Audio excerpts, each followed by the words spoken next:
sometimes in life, the one thing you have to do is show up. That's it. The That's it. action that you take is just be there. By That's it. being there, things can get triggered. That butterfly effect can happen. That ripple effect is happening all the way around us. But by not showing up, you don't know what opportunities you're missing out on. And some of the most incredible opportunities that I mentioned in the book, and even ones I don't mention in the book, happened because I decided to show up. And I was this close to not showing up. Even meeting my wife the way that I did is because I showed up. I think that that's incredible. And that shows you that the cube principle is so far and beyond me. It's about everyone else that experiences those little moments in their life too.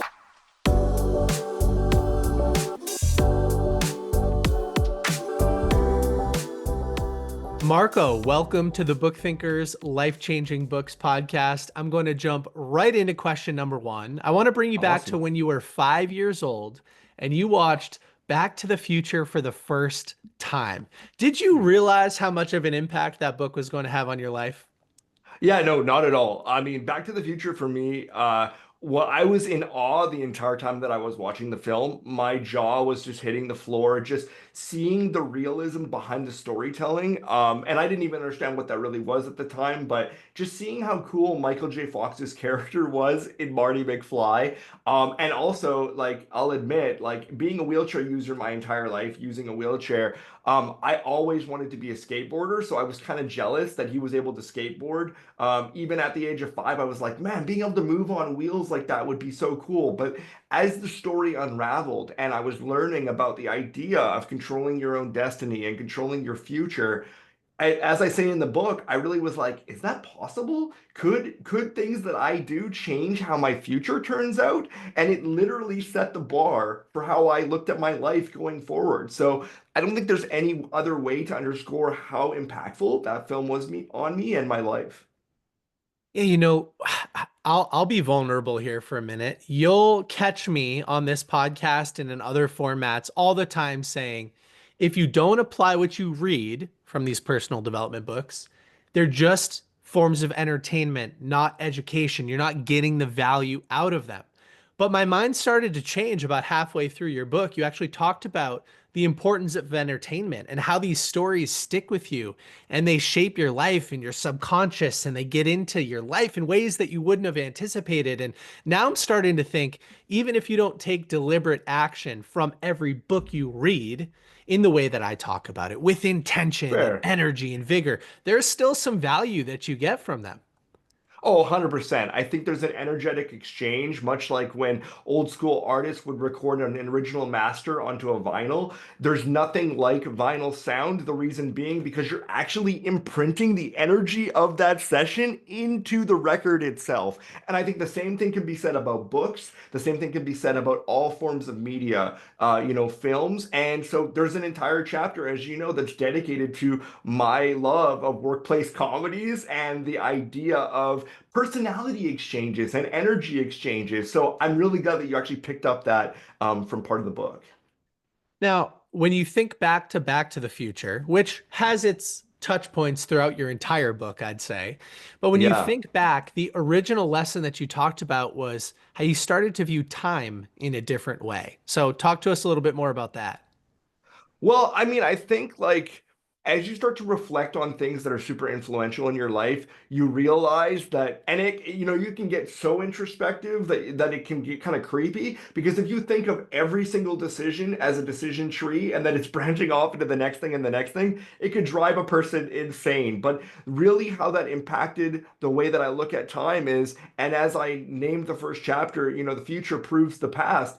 I don't look at time as a linear thing anymore. I really look at time as something that, you have life lessons that are sprinkled throughout your life, and sometimes it calls back to something from the past. But when you think about it, sometimes you look at something from the past and it's almost like calling out to a memory of the future that you haven't even experienced yet. So I think it's about kind of respecting what it is that you're doing in your life and looking for those signs from the universe, God, whatever you want to call it in your own sphere, that you're on the right track. I'm one of those big believers, and you look at the clock and you see 11:11, and it's kind of one of those things where if you get that repeating where you're looking at a clock and you, oh man, it's 11:11 again, it's 11:11, that is like a reaffirmation that you're on the right track for what it is that you're doing. And there's so many things about time and about, for example, the 72-hour rule, which I talk about in my book, which has to do with time as well, that when you believe in something enough, doctors say that they don't understand the pseudoscience, so to speak, behind the placebo effect.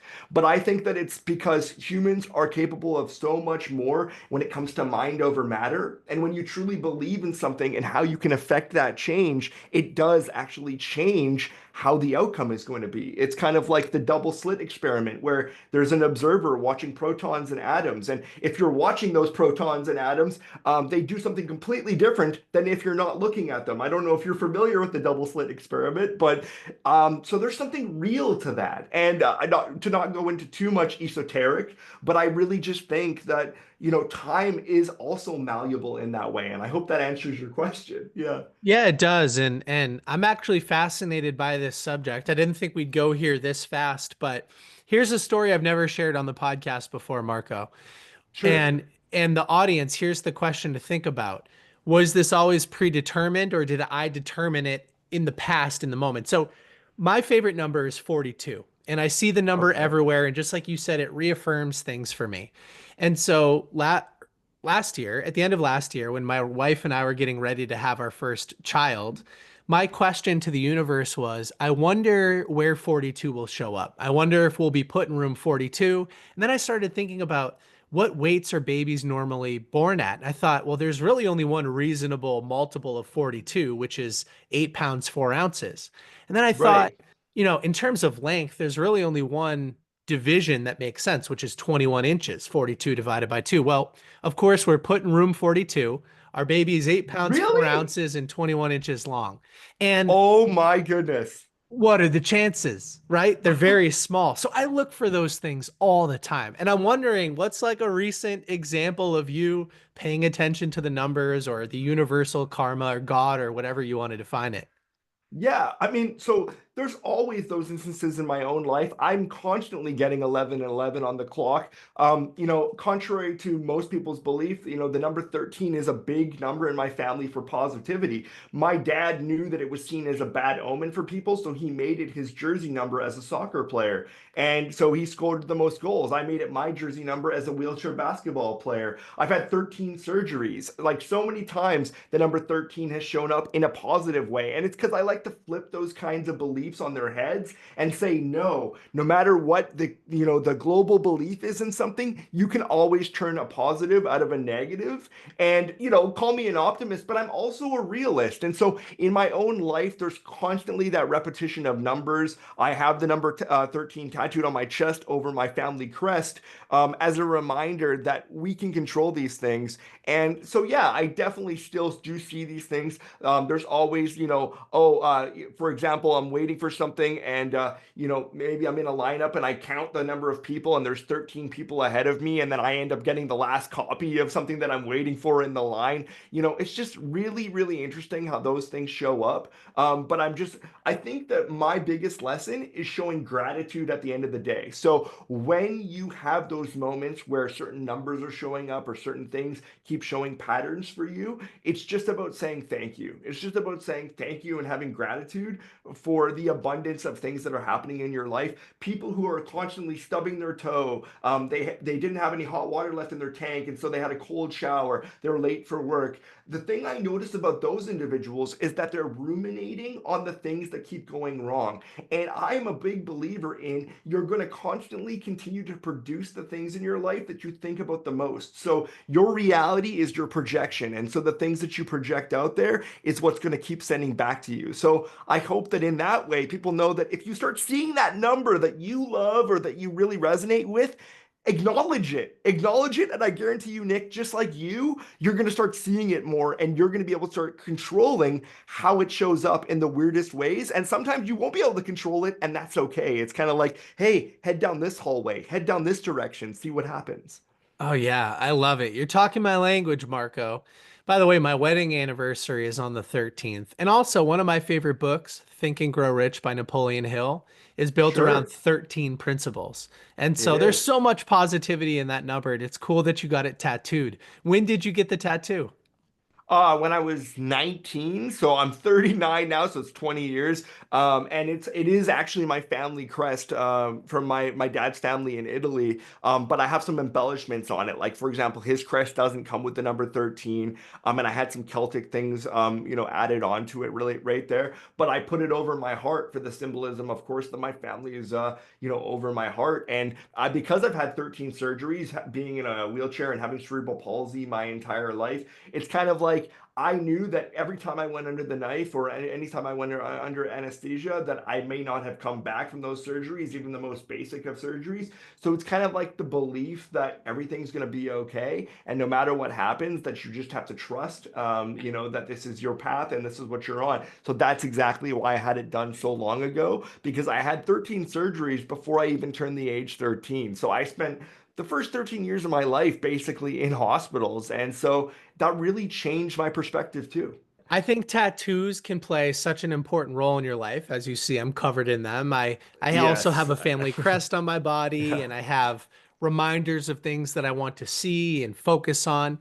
So that's amazing. Now, talking about disability a little bit, and I think you're the right person to ask some of these questions. Why Sure. did you never want to be defined by it? It sounds like there's a theme in your book where you don't want the pity or the general sympathy that typically comes along with a disability. You didn't want that Sure. to be the primary narrative in your life, which I think is really powerful. Talk about why you decided to make that decision. Well, first and foremost, I come from an immigrant family. I talk about that a lot in my book. My dad immigrated here from Italy when he was very young, and I think that instilled something in me, not about people having pity on anyone's background or their experience or if they come from very little, but based on meritocracy. So this is not going to surprise you at all, but I'm a huge fan of being seen as spectacular if you do spectacular work based on the merit of what you do. I'm never in this world for handouts. I'm always here to give a hand up to somebody and give an opportunity to listen and that kind of thing. But I don't believe that you get anything in life without earning it. And I think that comes from my dad's hard work ethic. And I say this in the book. He said to me early when I was young, he said to me, in life, if you're not early, you're late. And if you're late, you're an asshole. And that really stuck with me about always being on time, people's expectations of you, the type of person you want to show up as. And so that ties back into my belief system around disability, that it's easy to take the easy route out and have people feel sorry for you about your experiences. And oh my goodness, that must be so hard and must be so tough. But guess what, Nick? We all have times of low in our life. We all have things that people aren't going to understand because they're not living our first person perspective. And I'm not any more special than you are simply because I live this life through the chariot that I call a wheelchair. At the end of the day, there's so much more depth and character to me than just beyond the fact that I have to use a wheelchair from time to time to get around. And I want to prove that through my actions. And that's exactly why I didn't want to take the, ooh, disability check mark sort of thing. Mm, it's a really powerful lesson coming from you. And I'm also a big fan of the meritocracy way of viewing the world. Everybody on this planet has special gifts and they should fully utilize them, live a life of no regret, make the most out of it.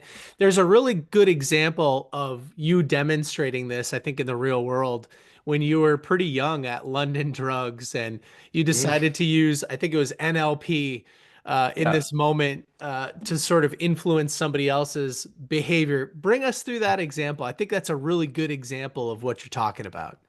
Yeah, so I had a manager at London Drugs who I think kind of agreed to hire me because of that sort of pity approach towards disability. It's like, okay, let's give this guy a shot. But what I ended up learning was essentially that he had been going ahead and modifying the tasks he expected me to do based on what he thought I was capable of. And as I say in the book, I could have easily stormed out and said, "Are you kidding me?" when I found that out. But I always have been somebody who's like, okay, what can I learn from this experience? So instead of getting upset, I said, not only am I going to teach him a lesson, I'm going to teach myself a lesson. And so, as I mentioned in the book, I'd watched many different commercials late night when I'm trying to get to bed. And there was all this stuff about neuro-linguistic programming or NLP and how you can influence others through your body language. And a customer came in asking for a video card. And obviously, in my chair, I'm about 4 foot nothing. So video cards happen to be on the top shelf, and that's not something I was going to be able to reach.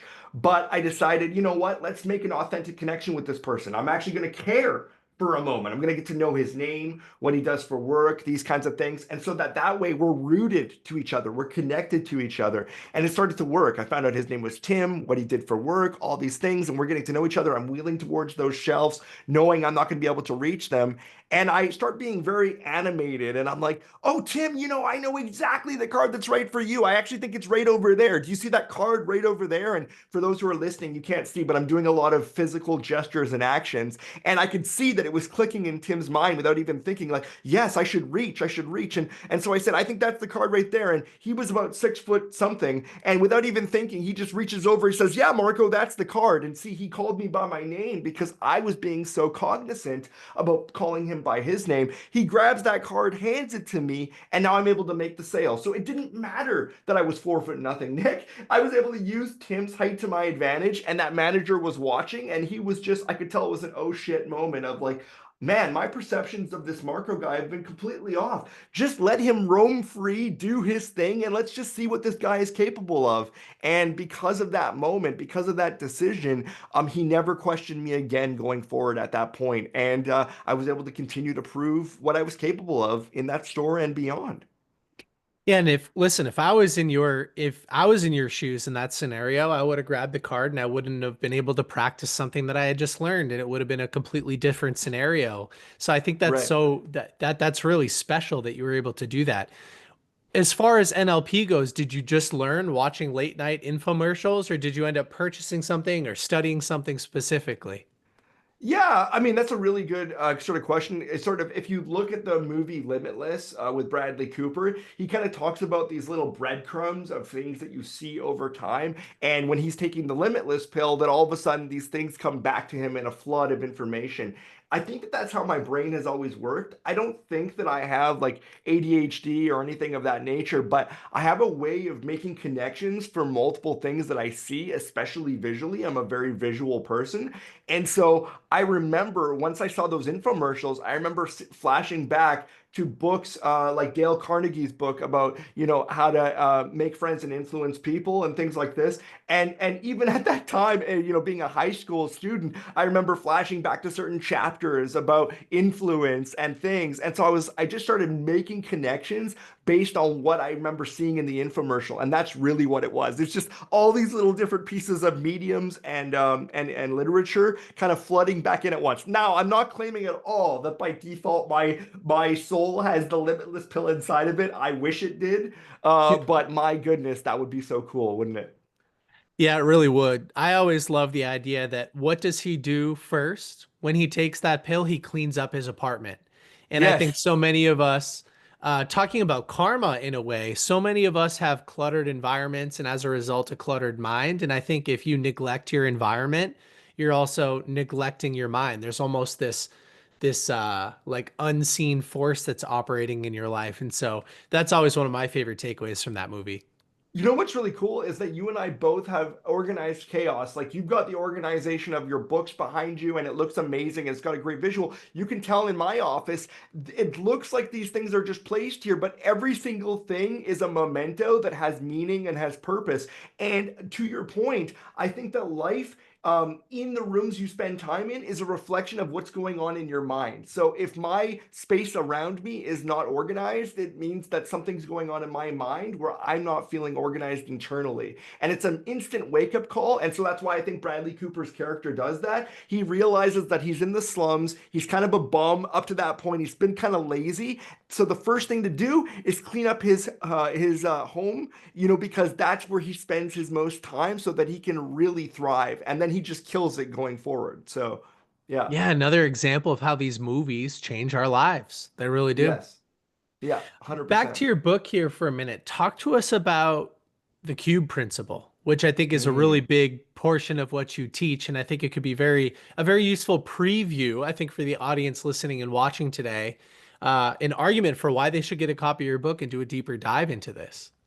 Awesome. So I'll give you the Cliff Notes version, which readers will appreciate. So the Q principle is an acronym that stands for creatively utilize your best energy. And I just want to state as a disclaimer that this is not intended to be some sort of snake oil salesman pitch where I'm just like, this is a brand new system and it's going to change your life. And today only, I'll give it to you for $5,000. It's normally $10,000. No, it's literally a way of wit in which approaching challenges or opportunities in your life that has just worked for me. And how it came about was I was in the shower and, I was just like wondering why things were, happening the way that they were. And I was kind of in the lowest points of my life, to be quite honest with you. People kept asking me, how are you doing the things you're doing? How are you meeting the people you're meeting, prior to all this? And I was like, I don't know, I just creatively utilize my best energy. And they were like, oh, that sounds amazing. What is that? And I'm like, well, it's just something that I say to myself and it really works for me. And next thing you know, people were like, can you teach me how to do that? And so it's more, I want to stress that when my book is called From Potential to Purpose, Your Guide to Authentic Connections, it's not just about personal connections to people. It's about connections to the things in your life that actually drive you, that amplify you. So it's more than just people. So it's about, using your creativity. How can you utilize the strengths of other people to build yourself up and to build them up? It's not just about you. What does it mean to be at your best? And energetically, what are you actually projecting out there in the world that could be perceived as negative? And I talk a lot about that because I'm a very highly energetic guy. I know you can tell that, Nick. But sometimes that energy can be perceived as, whoa, this guy is a lot. I don't know what to do with this. And I finally was like, well, why don't I carve a sort of experience and a profession for myself that doesn't say that that energy is a bad thing, but it's actually a good thing that you can use that energy. But it's like taming a wild horse, okay? You have to learn to take the reins and learn how to control it. And as you realize how that energy shows up for other people, it's going to change and influence how they see you because you only have one opportunity to make a first impression. And that's really, really important. So in a nutshell, that is what the Q principle is. It's a system that kind of teaches you how to approach all those three things that I just mentioned: being at your best, energy, creatively utilizing the people around you and your skill sets, and does so in a way that I hope is practical. And I hope that you thought the exercises in the book really presented that. I did. And I loved that at the end of every chapter, there were a ton of exercises for people to go through. And that's how these books get implemented. And that's how the change happens. So, BookThinkers family, if you decide to buy a copy of Marco's book, make sure you do the exercises. And, Thank you. also to the audience specifically, if you're ever told you're too insert blank, which Yes. everybody's heard some version of that. Marco, for you, it's you have too much energy, or your energy is too crazy, or whatever the case is. Uh, you can find a way to utilize it, and you can find a Yeah. way for that too much this to become your strength. And then you can also find your tribe. I mean, I remember in the book you talked about there's no one size fits all leadership style either. You were Yeah. working for somebody and you found out that maybe they were a little shady, and you didn't have to Yes. follow that leadership style, and you decided to follow a different one which was more aligned with your energy. You said, Yeah. basically you said something like leadership style is as unique as a snowflake or a fingerprint. It, And I thought that was a really yes. great lesson. It is. And you know what? That was the hardest conversation I ever had to have with that business partner. But I knew that this was a calling from God, from the universe, of saying, like, this is somebody you have an opportunity to work with on the other side of that, who was somebody I looked up to my entire life.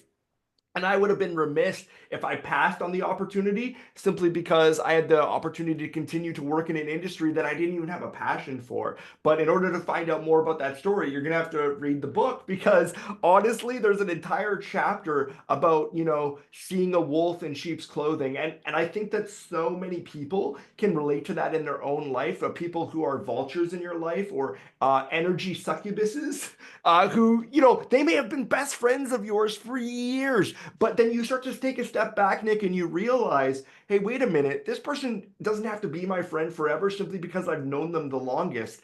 Are they actually contributing and giving something good to my life, or are they just taking? So I encourage everyone to take a step back in their own life and ask yourself, who are the 5 people that you spend the most time with in your life? Because chances are you are the average of those people. And so if you don't like how you're showing up, then maybe change that up a little bit. Mm. There are a lot of follow-up questions that I could ask to this because I think everybody in the audience, Marco, probably has somebody that just came to their mind, right? Every time they go down that energy bridge and then they come back, they're feeling worse than they did when they left. But just like you said, let's leave a little cliffhanger for those that are curious about how to solve that problem. Buy a copy of the book. There's a whole chapter dedicated to how Marco handled that situation. And obviously, it was for the best. And by the way, this applies to your family too, unfortunately. I think there are a lot of us that have family members that we tolerate the negativity and the criticisms just because there's blood. And oof, it's tricky, but you don't have to go down that road every day. No, you don't. And so I really, really appreciate that. But I really appreciate you tying this back to family because when you let me do a social media takeover just the other day to mention to the BookThinkers family to take a look up the copy of my book, I mentioned in that video that this was also a love letter to my daughter. And it's because I wanted her to, and I mentioned this in the book, know her values and know her value. I wanted her to understand that who she was, but also who her father was, so that this book lives on in a legacy far beyond my own, not because of ego, but because when my daughter's missing me, when I'm no longer here, I want her to know that she can hear my voice through the echoes of my pages. And I know that sounds really poetic, but I'm being legitimate when I say that. As a new dad, I resonate with that message a lot. I think for anybody that's a parent in the audience, they'll probably think, oof, that's a little bit of one of those moments. Let's take a beat and let everybody just kind of digest that. In your there's sort of a subchapter where you talk about embracing parenthood. You say that Yeah. you've come to believe that setting boundaries is as important as showing love. And I wanted to bring that up today so that you could expand on it a little bit. Oof. Well, I mean, here, if you truly love your child or anyone in your life, you know that you actually have to show them the framework for what not to do, and that that's okay as well. I think that that is unconditional love. So it's not about being a harsh parent or really laying down the law on your child of no, this is how we're doing things. You emulate the type of energy that you want your kids to show up in as, and my daughter, although I look at her as a princess and an angel, sometimes she's not listening. And sometimes, especially now at the age of 4, she's going through hormonal changes that I'm learning about that you go through. It's almost like an early tweenhood when you're 4, and then you have it later on in life as well. And so that tests me, but I have to ask her. And, I literally do what I say in the book, Nick. I ask my daughter when she says to me, Daddy, I cleaned up my room. And people laughed at us and said, there's no way you're going to get a 2, 3, or 4-year-old to clean up their room and be proud of it and enjoy it. And I said, oh, yeah, watch me. And when she sees the boundaries that we set in our household around a clear room, a clutterless room is a clutterless mind. My wife and I don't speak to my daughter like a 4-year-old. We speak to her like a person. And I'm telling you that there's a massive difference in that. Her vocabulary, her understanding of human condition and language blows my mind every single day. So she will come up to me and say, Daddy, look, I cleaned my room. I earned it. Because in our household, it's about what are you going to do to earn the things that you want in life. And she knows that. And so she leads with that now. And I wouldn't have gotten there, Nick, without setting those boundaries. That's a wonderful lesson. When do you start speaking to your child as an adult? From day one, or was it at 2 years old? When did you make that? When did you make that choice? We were blown away. My wife's former industry was a speech language pathologist assistant, and so she knows about body language, about facial expressions and things like this. And we were noticing that Stella was reacting and picking up on things or laughing at things that she was experiencing at like 15, 16 months that most babies wouldn't necessarily experience. And it's because we had a real, like, so our daughter was born during kind of the mid to endish crux of COVID. And we had a rule in our household because of my wife's background and experience. If you want to come by and see our daughter, we have an opposite rule to what most households have right now, which is no masks around our daughter. And if you're not comfortable with that, that's okay. You don't have to come to our house.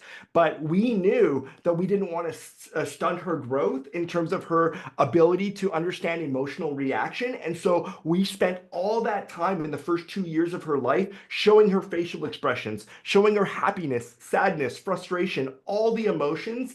And I'm telling you, it has paid dividends on her emotional intelligence. And so I've been able to talk to her as an adult, or as a human, I should say, since she was probably about the age of 2. No baby talk, just what do you think about that? How do you feel about that? And she responds accordingly. So I'm not saying that every child has the capacity to do that, but we recognized this little spark in my daughter, and we didn't want to snuff it out in any way. Uh, Kudos to you. You deserve a pat on the back for that. And I think that, yeah, unfortunately, there's this entire generation that had their emotional intelligence stunted by masks because the facial expressions are so important for development. I'm just, me, I'm a book nerd, and so I'm reading so many of those books on early childhood development right now, and I feel bad that maybe we miseducated people on that, especially in the home. As we get towards the end of the conversation, Marco, I wanted to bring up something that you said about halfway through the book. I thought this was great. You talk about an experiment, a thought experiment, where you bring this older version of yourself back to the present moment and they're giving you wisdom. I think everybody in the Yes. audience should do it, but why don't you give us some more instruction and talk about what happened when you decided to do that?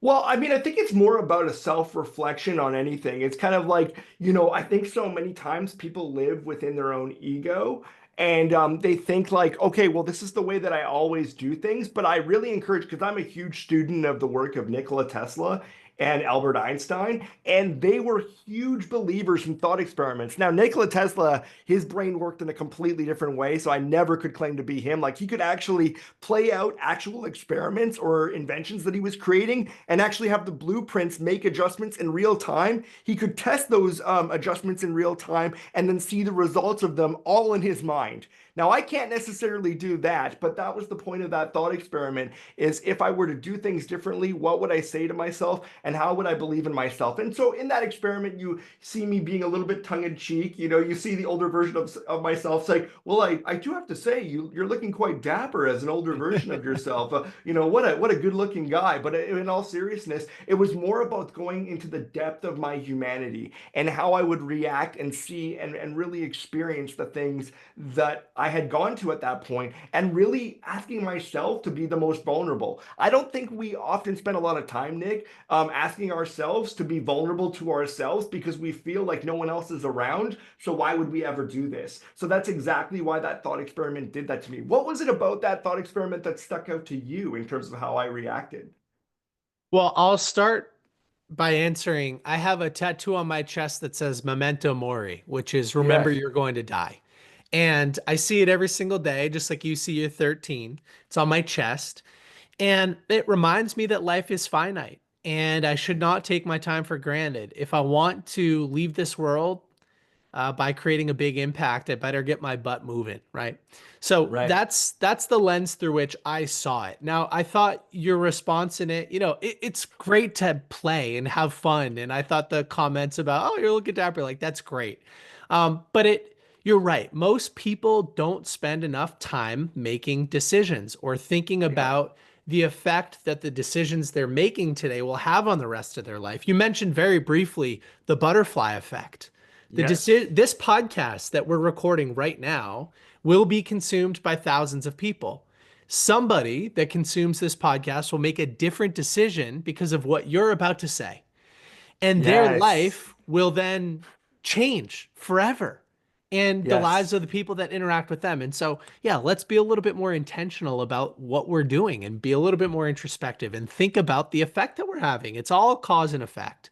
So that's my reflection on on that A section of the book. 100%. And you know what's actually interesting? The second you're talking about butterfly effect, I'm in the Pacific Coast. I know that you're in the East, but it's 11:11 right now as we talk about the butterfly effect for me. So I didn't plan that, while we're recording this podcast or anything like this. But that again is affirming that, yep, Marco, you're going to talk about this exact thing, the butterfly effect, the impact on life, the impact of time at the exact moment and time that you consistently talk about. So how's that for Kismet, my friend? That's amazing. Do you have a couple extra minutes for us to go over and for me to share a really cool Yeah, story? All of right. course. So, Marco, about 2 years ago, my wife and I were honeymooning in Dubrovnik, Croatia. In fact, we're in Wow. this tiny little area outside of Dubrovnik, Croatia, this small little coastal village. And so we're on the other side of the planet. Dubrovnik, by the way, only has a population of like 40,000 people, so it's pretty small, and we're in this tiny little village outside of it. And we had Yeah, just landed. We just had the hotel buffet dinner, which wasn't very good. And my wife's a foodie, so we went on an adventure to find a great dinner spot for the following night. And like yeah, 15 minutes into our walk, we find this beautiful little Mediterranean restaurant tucked beside the sea, glowing lights, clinking wine glasses, the perfect setting. And she says, "Hey, I'd love to make a reservation here for tomorrow night." But there was a problem. There was a line at the host stand, 15, 20 people deep. And so we said, let's wander around, have a drink. We'll come back later when it's slower and make a reservation. We'll talk our way into it. yeah, So we go out, we find this bar, we get lost in conversation, have a drink, get lost in the beauty of Croatia, have another drink. Here we are, a couple of drinks deep. We realize we never went back to make the reservation. So we hustle back to this place. We close our tab, hustle back. yeah, Cobblestone streets. My wife is in heels. She's tripping all over the place. It's like we're just having a blast, right? yeah. And we get back to this tiny little restaurant and it's closed. Every chair is up, lights are Oh, off, no more music. It was such a bummer. But I was yeah, feeling a little liquid courage. So I decided to say, hey, let's see if the door's open. We'll go inside. I didn't have a plan. Was I going yeah, to write my name in on the guest book for tomorrow night or maybe find somebody in the back cleaning up? Who knows? But I yeah, decided to push the door and it budges. And I'm yeah, like telling my wife, like, hey, come on, let's go in. And yeah. as we walk into this restaurant and I step into the light, there's a guy in the back putting away silverware. And he looks up at me and his eyes are wide. I'm like, oh no, he's about to yell at me. And as we Yeah. turn to leave, he says, hey, I know you. And I'm like, there's no way you know me. We're in this tiny little village outside of Dubrovnik, What? Croatia. I'm not wearing any Yeah. BookThinkers gear. Like, No, no. how does he know me? And so I'm getting goosebumps thinking about it. And I said, excuse me, what? And he says, you're Nick from BookThinkers. And I'm Oh like, my goodness. right? And I'm like, oh my goodness. So I said, okay, like I was at a loss for words. Yeah, He yeah, says yeah. to me, he says to me, Nick, I've been following you since you had no followers. I've been consuming your recommendations and reading books for 5 or 6 years. And now my Wow. wife and I are both like white as ghosts because this doesn't happen to me. But No. I'm like, tell me more, tell me more. So he starts naming all these little intricate details of things that I've only said on the podcast or things that I've Yes. only shared in an Instagram story. He talks Yeah. about books that he's bought as a result of our recommendations that he's read a dozen times. And the reason I Mm, bring up this story, and it goes on and on and on and on. We had dinner. sure. He gave me this beautiful letter, like talked about the impact that Book Thinkers has made. But that just goes to show you never know the effect of something that you say or of something that you've written down. Because the funny thing was Yes. about this individual, his name is Tony, he had never commented on a post, he had never DM'd us, he never reached out to share the impact that this podcast was having on his life. But I bumped into him halfway across the world in this tiny little restaurant after hours in Croatia, of all things. That's the That's butterfly effect. incredible. Yeah, That is the butterfly effect. And I think I mentioned this in the book, Nick, but sometimes in life, the one thing you have to do is show up. That's it. The that's it. action that you take is just be there. By That's it. being there, things can get triggered. That butterfly effect can happen. That ripple effect is happening all the way around us. But by not showing up, you don't know what opportunities you're missing out on. And some of the most incredible opportunities that I mentioned in the book, and even ones I don't mention in the book, happened because I decided to show up. And I was this close to not showing up. Even meeting my wife the way that I did is because I showed up. I was not going to go and do that youth exchange. I had done it for 8 years. It was something that I had done over and over over and over again. I tried to cancel going that year because I had other engagements and I couldn't get through the line. I couldn't get through to cancel. And so I'm like, okay, fine. I guess I have to stick with the commitment. If I didn't go that year, Nick, I would never have met my wife in Ottawa and we wouldn't have our daughter together today. So that literally is about showing up. You at the restaurant, it's taking a chance. You had the risk of someone saying, hey, get out of here. What are you doing? That's the worst that could happen. But the best that could happen is the outcome that you experienced, which is not only did you meet a fan, but that fan was willing to serve you and have that dinner, and you had an intimate dinner with your wife and a fan. And I think that that's truly incredible. What a great way to end this podcast today with your story. I think that that's incredible. And that shows you that the Cube principle is so far and beyond me. It's about everyone else that experiences those little moments in their life too. 1000%. So, Marco, for anybody that wants to get a copy of your book, where should they go? What should they do? Yeah, so there's a number of different platforms you can get the book on, but Amazon is probably the easiest for people. You can go on Amazon. You can go on Kobo Books, Lulu Books. There's a bunch of different providers that are out there, but I would encourage you to go on Amazon.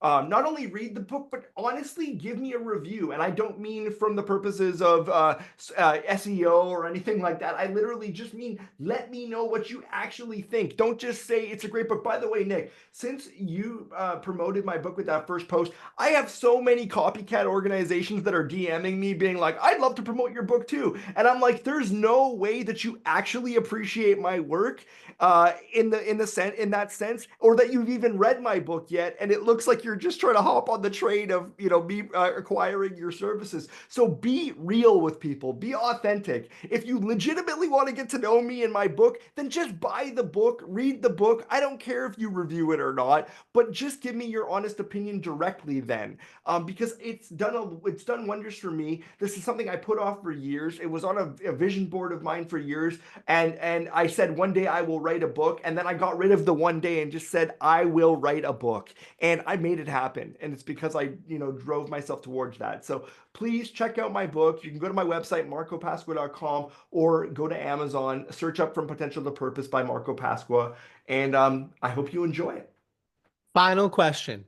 Yes. If your book was deleted, this love letter to your daughter was deleted, but you could leave the world and your daughter with just one message from it, what would that be? Oh my goodness. Um, I guess the quote that I love from the theoretical physicist Amit Goswami, which is doing means turning possibilities into actualities. So, the action of doing means that you're taking something that is hypothetical and actually turning it into a reality in your own life, whether it's good or bad, is based on your intention. Right. So I look at it as almost like a metaphor of Jim Carrey's The Mask. That mask is amplified based on the characteristics that exist within you. So if you're naturally a good person, those characteristics will be amplified. If you're not so good, those things will be amplified. But the point is, take the action, take it from the hypothetical and turn it into something real. That's it. Mic drop. Awesome. Thanks, Thank man. you for your time today. Here.